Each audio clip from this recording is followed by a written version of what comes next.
Hi everyone, welcome to the intro day classroom. तो 4 मार्च को market start हो चुका है, 9:30 बज रहे हैं। अब देखिए यहाँ पे बहुत बड़ा गैप डाउन हुआ है फिर से, जैसा कि लग रहा था वॉर की वजह से हो सकता है। तो अभी ये वाले सपोर्ट लेवल्स तो काम नहीं करने वाले ऑब्वियसली। अभी देखते हैं, एक बार नया प्राइस एक्शन बनने देते हैं, एक बार कोई ऑर्डर फ्लो दिखता है साथ में, तो फिर ही ट्रेड बन पाएगी।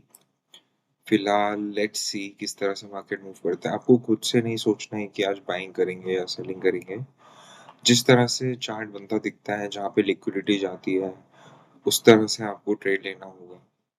तो जैसे कि अभी देखिए यहाँ लो बना है, अगर ये एक बार ऐसे इसको स्वीप करके यहाँ क्लोजिंग देता है तो फिर हम इस जगह पे एंट्री ले सकते हैं। या फिर सेलिंग करनी है तो फिर ऊपर आके एक बार स्वीप करे फिर क्लोजिंग दे नीचे, तो फिर हम सेल साइड पे देख सकते हैं। तो अभी तो वेट ही करना पड़ेगा, जब कोई प्राइस एक्शन क्लियर होता है उसके बाद हम ट्रेड ले पाएंगे। So let's wait for it. Okay guys, तो 11:15 बज चुके हैं यहाँ पे। अभी देखते हैं क्या सीन चल रहा है। तो यहाँ पे देखिए, पहले मार्केट ने डाउन साइड लिक्विडिटी स्वीप करी है, उसके बाद इसके ऊपर अब क्लोजिंग भी दे चुका है। एंड देखिए सेलिंग साइड पे क्या हुआ था कि यहाँ पे इसने एक बार ऊपर साइड पे भी स्वीप किया था, लेकिन नीचे क्लोजिंग नहीं दे पाया। अगर मैं आपको ध्यान से दिखाता हूँ, ये एक स्विंग बना था यहाँ पे इस तरह से, ठीक है, ये वाला।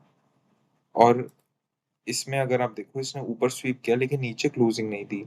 और उसके बाद क्या किया, नीचे स्वीप किया इस साइड पे और ऊपर क्लोजिंग दे दी है। तो ये हमारा एक प्रॉपर ऑर्डर फ्लो बन चुका है अब बाइंग साइड के लिए।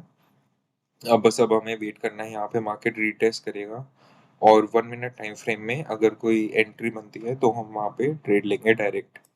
क्योंकि अभी यहाँ पे 1 मिनट में कुछ भी ऐसा ऑर्डर फ्लो नहीं है जो मिटिगेट ना हुआ हो। ये तो एक पूरा एक सिंगल ऑर्डर फ्लो था और ये यहाँ पे प्राइस निकली, रीटेस्ट हो चुका है, तो डायरेक्ट एंट्री तो थोड़ा मुश्किल है। यहाँ पे देखते हैं, अगर लोअर टाइम फ्रेम में कुछ होता है 1 मिनट टाइम फ्रेम में, तो फिर हम एंट्री लेंगे यहाँ पे डायरेक्ट। और एसएल तो वो अपना 30 पॉइंट्स का होता ही है। टारगेट के लिए थोड़ा सा देखना पड़ेगा, क्योंकि ऊपर साइड तो यहीं पे ही एक रेजिस्टेंस है। क्योंकि या तो 40-50 पॉइंट तो हमको चाहिए ही होंगे यहाँ पे, या फिर हम इस लेवल तक का टारगेट रख सकते हैं जो कि लास्ट सपोर्ट था पिछले दिन का। तो चलिए अभी वेट करते हैं, 1 मिनट टाइम फ्रेम में कोई एंट्री मिलती है तो मैं आपको बताता हूँ। ओके, तो चलिए यहाँ तो कोई एंट्री बनी नहीं है। 1 मिनट टाइम फ्रेम पे देखिए तो स्ट्रेट फॉल आई है, कोई भी पैटर्न बना ही नहीं कि बाइंग साइड की एंट्री मिल पाए। तो मैं क्या देख रहा था, जैसे कि इस तरह से मार्केट गिरता है, यहाँ पे कोई लिक्विडिटी स्वीप करके ऊपर क्लोजिंग दे देता, तो इस पॉइंट पे हमारी एंट्री बन जाती है, जो कि हुआ नहीं यहाँ पे। अब जैसे इसने यहाँ क्लोजिंग दिया है तो इस वाले फ्लो पे हम ऑर्डर बनाते हैं और ये एंट्री रहती है और टारगेट जाता है।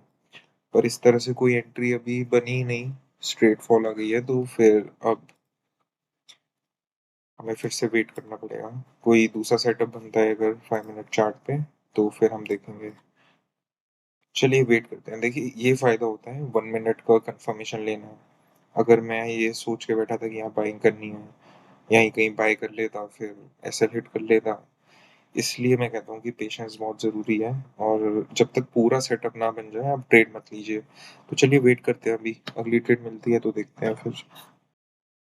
ओके फ्रेंड्स, तो मार्केट तो खत्म हो चुका है, अभी देख लेते हैं आज क्या सेटअप बना, क्या हुआ, क्या रहा। ट्रेड तो देखिए कुछ भी नहीं ली गई। ये तो मेरे फिर से स्मॉल केस के ऑर्डर है, मैं रीलोड कर देता हूँ। क्लोज्ड ऑर्डर्स देखते हैं तो लिक्विड केस या थोड़े से इंडेक्स फंड्स वगैरह, उनमें इन्वेस्टमेंट चलती है मेरी। तो कोई ट्रेड रही नहीं आज। और सेटअप की बात करें तो इस जगह पे मैंने कहा था कि यहाँ क्लोजिंग भी आई है, लेकिन यहाँ पे लोअर टाइम फ्रेम में कोई एंट्री बनी नहीं फॉर बाइंग साइड। यहाँ फिर कैंडल क्लोज हो गई, उसके बाद यहाँ पे देखते हैं ऊपर साइड स्वीप हुआ, नीचे कैंडल क्लोज नहीं हुई। देन अगेन फिर से यहाँ पे ऊपर साइड पे कैंडल क्लोज हुई इस कैंडल के बाद 2:05 पे, और ये नीचे की लिक्विडिटी स्वीप हुई थी, तो ये एक ऑर्डर फ्लो बन गया था फॉर बाइंग साइड। यहाँ पे मैं 1 मिनट चार्ट में वेट कर रहा था एंट्री का। तो ये एक अनमिटिगेटेड ऑर्डर फ्लो था 1 मिनट में, यहाँ पे डायरेक्ट एंट्री बन रही थी, इस तरह से ट्रेड थी यहाँ पे। इसके नीचे होगा एसएल और टारगेट हमारा था टिल लास्ट रेजिस्टेंस यहाँ पे इसके पास। अब क्या हुआ कि ये क्लोजिंग हुई 2:05 पे, लेकिन ये नीचे आया ही नहीं यहाँ पे मिटिगेट करने के लिए और ऑलमोस्ट वापस चला गया था ये रेजिस्टेंस तक। तो फिर इस ट्रेड का कोई मतलब बचा नहीं अब। और 3 बजे के बाद देखिए ये वापस आया था यहाँ पे, पर अब कोई एंट्री बनती नहीं थी क्योंकि 3 बजे के बाद मैं वैसे भी ट्रेड नहीं करता। तो देखिए वही लॉजिक है, आपको राहुल द्रविड़ की तरह ही खेलना है। ट्रेड पूरा सेटअप जब तक नहीं बनता यू शुड नॉट ट्रेड। तो आज भी कोई ट्रेड रही नहीं। सो लेट्स सी कल क्या सेटअप रहता है, कल किस तरह से पैटर्न्स बनते हैं। और इस चैनल का यही मोटिव है कि आप ट्रेड ना बने तो यही सोचिए कि आपने उस दिन का एसएल बचा लिया है। आप ये मत सोचो कि ट्रेड करने से ही पैसे बनते हैं। कई बार ट्रेड ना लेने से आपका इमोशंस कंट्रोल में रहते हैं और फिर आप अच्छे सेटअप पे ही ट्रेड करो। जब प्रॉपर कंफर्मेशन हो उसके बाद आपकी एटलीस्ट इमोशंस कंट्रोल में रहेंगे कि यार प्रॉफिट होगा तो भी बढ़िया है, लॉस होगा तो भी इट वाज प्लान्ड। तो इस तरह से प्लानिंग से ही ट्रेड हमेशा लेनी चाहिए। So that was all for today guys, thanks for watching the video. Please आप मुझे सजेस्ट करिए कि ये इस तरह से कंटेंट आपको कैसा लग रहा है। अगर आपको थोड़ी भी लर्निंग मिल रही है तो please like and subscribe and let's see you tomorrow. Happy learning and happy Holi again. Stay disciplined and please follow your rules. Thank you all.